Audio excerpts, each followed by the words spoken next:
मैं ज़रा अली ज़फ़र साहब से एक और सवाल करूँ। अली ज़फ़र साहब, एक अलीमा खान साहब ने जो गुफ्तगू की है, इससे मिलती जुलती गुफ्तगू सुहेल आफरीदी साहब भी कर रहे हैं। ज़रा मैं आपको सुनवाना चाह रहा हूँ वो क्या कह रहे हैं। हमारे लीडर, हमारे कायद जनाब इमरान खान साहब की तरफ से हदायत आ चुकी हैं कि स्ट्रीट मूवमेंट की तैयारी पर खून के आखिरी कतरे तक और आखिरी सांस चलने तक हम इमरान खान साहब के साथ रहेंगे इंशाअल्लाह ताला, और इंशाअल्लाह ताला हम इमरान खान साहब के तवक्कुआत पर पूरा उतरेंगे। अच्छा, ये सुहेल आफरीदी साहब ने जो गुफ्तगू की है उसमें ऑडियो ठीक नहीं थी, लेकिन वो कह रहे हैं जी कि इमरान खान साहब की तरफ से हमें हदायत आई है कि स्ट्रीट मूवमेंट के लिए तैयार हो जाएं। तो अलीमा खान साहबा भी यही बात कर रही हैं। अब एक से मैं आपसे सवाल जो करने लगा हूँ वो आपका ताल्लुक तहरीक इंसाफ से है, आप उसके पार्लिमानी लीडर हैं सेनेट में, लेकिन आप एक माहिर कानून भी हैं। सुहेल आफरीदी साहब के खिलाफ बहुत से मुकदमे भी कायम हो रहे हैं, उनको इश्तिहारी करार देने की जो कानूनी कार्रवाई है वो भी शुरू हो चुकी है। तो 8 फरवरी जो है उसमें सिर्फ 6 हफ्ते बाकी हैं। आपको क्या लग रहा है, वो 6 हफ्ते निकाल जाएंगे या 6 हफ्ते से पहले पहले ही उनके साथ कुछ हो सकता है? जी देखें, इसको मैं इस तरह देखता हूं कि बहुत सारे हमारे जो लीडरान हैं उनके खिलाफ झूठे और बेबुनियाद मुकदमे बनाए गए हैं। उनको लोअर कोर्ट से सजाएं भी हो गई और अपील्स जो हैं उनकी सुनाई नहीं हो रही, उनको उनकी हियरिंग ही नहीं हो रही। तो कुछ भी किया जा सकता है, लेकिन बहुत अफसोस होगा अगर ऐसी कोई बात हो। इलेक्टेड एक प्रोविंशियल चीफ मिनिस्टर हैं, उनको फिर से इस तरह करना, ये एक ऐसा जुल्म होगा, पूरी केपीके की हुकूमत ख़त्म हो जाएगी। इसको किसी तरह माना नहीं जा सकता। आप बेशक ये कहते रहें कि हम कर सकते हैं, लेकिन ताकत का इस्तेमाल का ये मतलब नहीं है कि कानूनी वो आपको मिल जाएगी जस्टिफिकेशन। कानून और इंसाफ अपनी जगह, लेकिन ताकत अपनी जगह। ताकत का इस्तेमाल कितनी देर तक होगा वो तो तारीख बताती है कि अल्टीमेटली इंसाफ और कानून की जीत होती है।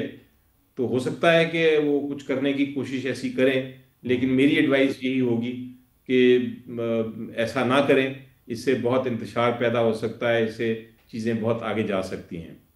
जहाँ तक ताल्लुक़ है इस बात का कि एहतजाज करने का हक, पहिया जैम करने का हक, कॉल देने का लोगों को कि एहतजाज करो, ये आईनी हक हकूक़ हैं। प्रॉब्लम ये है इस वक्त पाकिस्तान में का और हुकूमत का, ये मुझे नज़र आता है कि वो डोमेस्टिक पॉलिटिक्स भूल गए हैं। यानी जो हमारी अंदरूनी सियासत है उसको उसमें जो खराबियां आ रही हैं वो उसको बिल्कुल उसका जिक्र नहीं कर रहे। आपने बड़ा अच्छा एग्जाम्पल दिया, अभी वॉशिंगटन पोस्ट का जिक्र किया गया तारिक साहब की तरफ से, लेकिन वो एक दिन पहले वाला जो आर्टिकल था वो भूल गए। आपका इंटरनेशनल जो भी हमारा, वो तो सबके लिए एक खुशाइन बात होती है अगर एज ए पाकिस्तानी आपको कहा जाए कि आप बड़ा अच्छे लोग हैं, अच्छा काम कर रहे हैं, मुल्क का नाम रोशन हो, तो बड़ी अच्छी बात है। लेकिन उसके साथ साथ आपको जो आपका डोमेस्टिक पॉलिटिक्स है, जहाँ इंसानी हकूक़, बुनियादी हकूक़ की बात होती है, आइन की बात होती है, कानून की बालादस्ती की बात होती है, अगर वो चीज़ ना मिले तो बाहर की बेहतरी वो कोई काम नहीं आ सकती किसी हुकूमत को। हमने बार बार देखा है तारीख का, अगर आप स्टूडेंट हो तो बार बार देखा है कि डोमेस्टिक पॉलिटिक्स जो है, लोगों के जो खुशहाली है वो सबसे ज़रूरी है, वो नहीं नज़र आती। ठीक है, उसके लिए हम जिद्दोजहद कर रहे हैं, उसके लिए हम बात कर रहे हैं। वो अलग बात है कि हमें इंसाफ नहीं मिलता अदालतों से, लेकिन हम फिर भी अदालतों में जा रहे हैं। वो अलग बात है कि पार्लियामेंट में कानून जो है उसको बुलडोज किया जाता है, लेकिन हम फिर भी पार्लियामेंट का हिस्सा बैठे हैं। हम डायलॉग की भी बात अब करते हैं और हम कहते हैं कि आप अगर ऐसा एटमॉस्फेयर बनाएंगे, ऐसी सिचुएशन बनाएंगे, जहां ऐसा माहौल बनाएंगे जहां डायलॉग हो सके, तो ये भी आपकी जिम्मेदारी है, आप इस पर भी करें। लेकिन दूसरी तरफ से हमेशा यही जवाब आता है कि जनाब आप मार तोड़ की करने की बात है। आप चाहते हैं हर वक्त इंतशार पैदा हो और आपको हम बैन कर देंगे, आपके लोगों को अंदर डाल देंगे, वर्कर्स को हम हरासा करेंगे वगैरह वगैरह। तो ये वन साइडेड डायलॉग नहीं हो सकता। लेकिन बहरहाल फिर भी हम अपनी जिद्दोजहद जारी रखेंगे।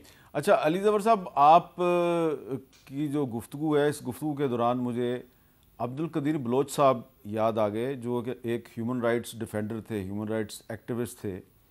तो वो जब नवाज़ शरीफ साहब प्राइम मिनिस्टर थे तो वो बड़ा लंबा एक लॉन्ग मार्च करके कोयटा से कराची, कराची से पैदल चलते हुए इस्लामाबाद आए और उनकी नवाज़ शरीफ साहब से मुलाकात तय हुई, लेकिन फिर वो नहीं हो सकी। फिर वो बार बार कोशिश करते थे कभी पीटीआई की हुकूमत से कि मुलाकात हो जाए, डायलॉग हो जाए, लेकिन उनके साथ हमेशा पता नहीं क्या मसला था कि डायलॉग नहीं होता था। और फिर बाद में वो भी फिर काफ़ी उन्होंने भी एक इंतहा पसंदाना मौक़िफ़ इख्तियार कर लिया। लेकिन जब वो एक बिल्कुल एक ह्यूमन राइट्स एक्टिविस्ट थे तो उनका क्या मौक़िफ़ था, मैं आपको सुनवाना चाह रहा हूँ, इसलिए कि उनका 2 दिन पहले इंतकाल हो गया।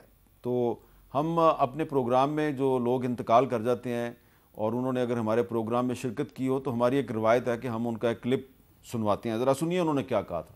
मेरे लड़के को, जलील रेकी को 13 फरवरी 2009 को घर से उठा के ले गए और 3 साल के बाद उसकी मसख़शुदा लाश मुझे मिली, जिसके उसका बेटा जो मेरे साथ बैठा हुआ है ब्यूरक बलोच, ये उस वक़्त 3 साल का था। मसख़शुदा लाश थी, उसकी आंख भी फूटी हुई थी और उनके 3 गोलियां लगी थी। ये 72 साल की उम्र में इतना लंबा सफ़र, यानी पूरा पाकिस्तान फिर दिया आपने, 2800 किलोमीटर सफ़र किया। क्यों किया आपने इतना लंबा सफ़र? इसलिए हमने किया कि हमने कहा शायद ये बेहिस गवर्नमेंट जो है ना, कुछ यहाँ आके हमारे मुतालबात पूरे करे और हमारे लापता अफराद की बाजियाबी के लिए हमसे कुछ रब्ता करे, लेकिन ये नहीं कर पाया। और ये जो प्रोग्राम का क्लिप मैंने आपको दिखाया, इसी प्रोग्राम के दौरान उस वक्त के प्राइम मिनिस्टर नवाज़ शरीफ साहब का मुझे मैसेज मिला थ्रू उनके पॉलिटिकल सेक्रेटरी के कि वज़ीर-ए-आज़म साहब ये प्रोग्राम देख रहे हैं और वो कल इनको मिलना चाहते हैं। उनकी मुलाकात का टाइम भी तय हो गया, लेकिन उसी रात को इनको कदीर बलोच साहब को और इनके साथ जो औरतें और बच्चे थे उनको इस्लामाबाद से डिपोर्ट कर दिया गया।